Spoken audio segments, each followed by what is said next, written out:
What was that next topic? The one right after the Westbrook one? Spurs trades. You did a whole episode about that with Clan. So I mean, um, I was just I don't know which if you want me to call out a specific trade or I was actually gonna ask you though, like we've been talking about Spurs rebuilding and different things, and everybody was talking about Lonnie Walker being on the chopping block, maybe even Devin Vassell. Sort of a different version of bench start bench cut here.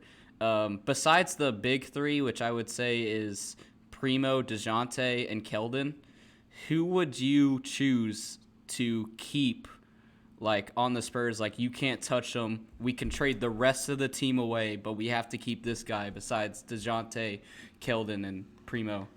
Probably Yaka, but I don't know. I don't think y'all for right now. It's probably Devin. I still have to see more. Yeah, and see this is one thing I will say too about the LeBron thing that ties into this.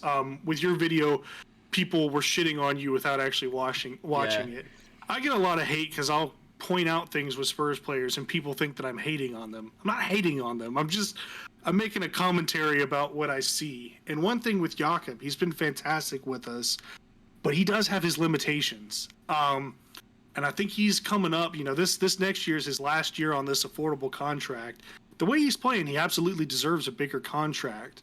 But if I'm going to dole out a bigger contract to keep a big guy around, I almost want someone who doesn't have the same limitations he does. And that being, he's not much of a low post presence.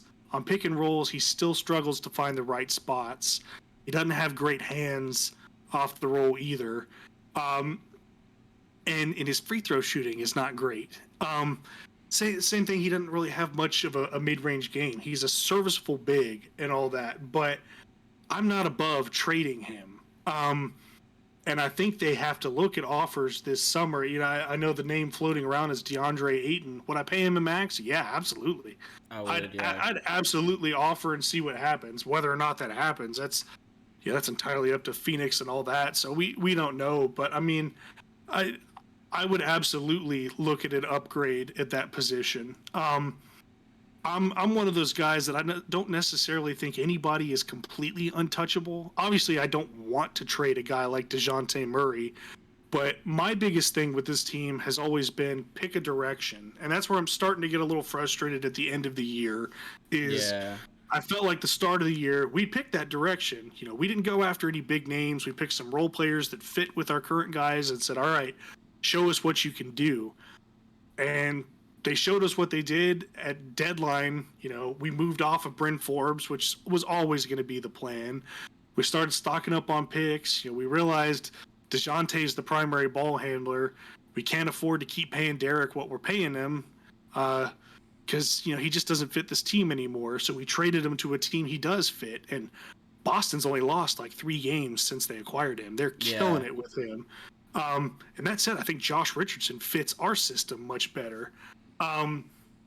But the thing that's getting me now is, we are trying to make this play-in tournament apparently, and I'm not a huge fan of that. I'm not one of these people that like, oh, I want to root to lose. It's just, speaking of which, St. Peter's is now within 1 point of Purdue with 9 really? minutes left. That's crazy. Just throwing that in there. But I also just got to look at this from a long-term perspective. And one thing that's driving me nuts is we keep saying, make the play-in, it's experience. Well, really, it's not. Because the play-in's this new thing they put in with COVID where it's the 8th, 9th, and 10th seed duking it out. So 2 of the teams never should have been in the playoffs in the first place if you're looking at the traditional system. And, if we were getting in the playoffs and playing a 7-game series against the Nuggets, sure, I'd be all for it. That's valuable experience. Get these guys in there, seeing how a dominant team plays in the playoffs and learn from that. But, I mean, come on, man. Are you really going to tell me that one game against the freaking Pelicans in a play-in is going to change the direction of this franchise forever?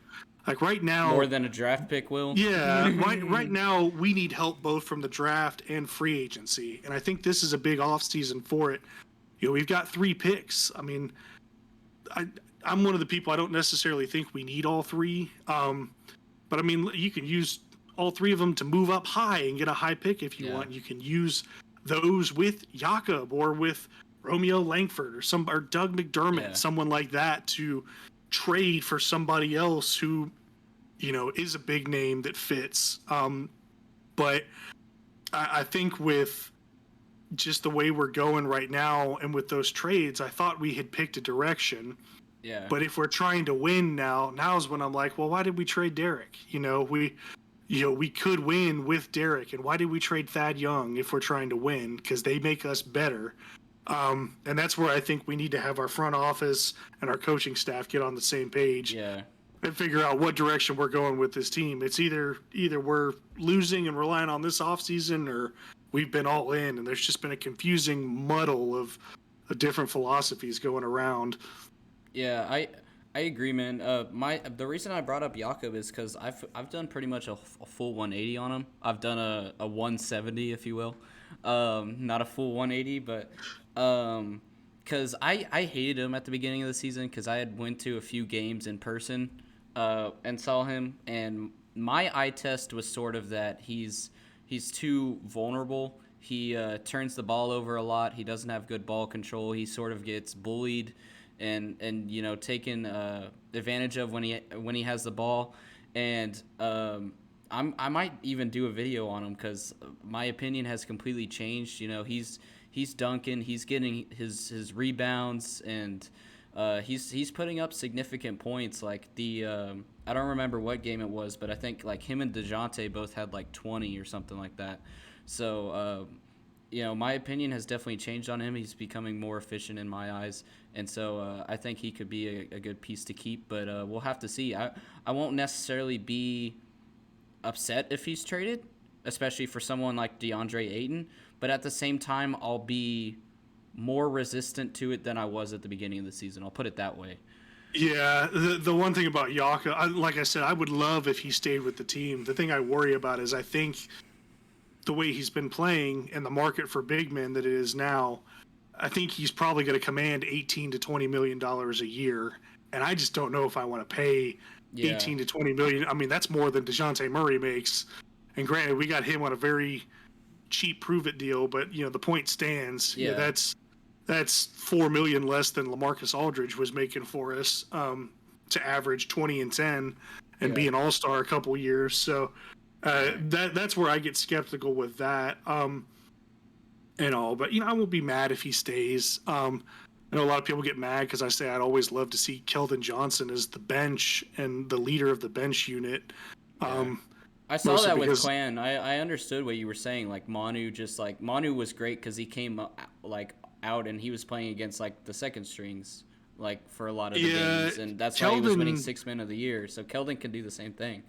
Keldon's one of those also just, he's hitting three-pointers at a high clip, but he's got such a slow shot. And I think in order to keep him effective from long range, Pop has to play him at the power forward because he's against guys that that are a lot slower than he is, so he can get that shot off. Yeah. And he can get his drive off. And that's where I wonder, if we get a power forward. I mean, look at these guys like Banchero and Jabari Smith. I would start them. I could see Keldon just feasting off of second units as a small forward. He still loves to just barrel in there and get to the rim, and he's not big on, shot creation and stuff like that. It's mostly just a straight drive to the rim.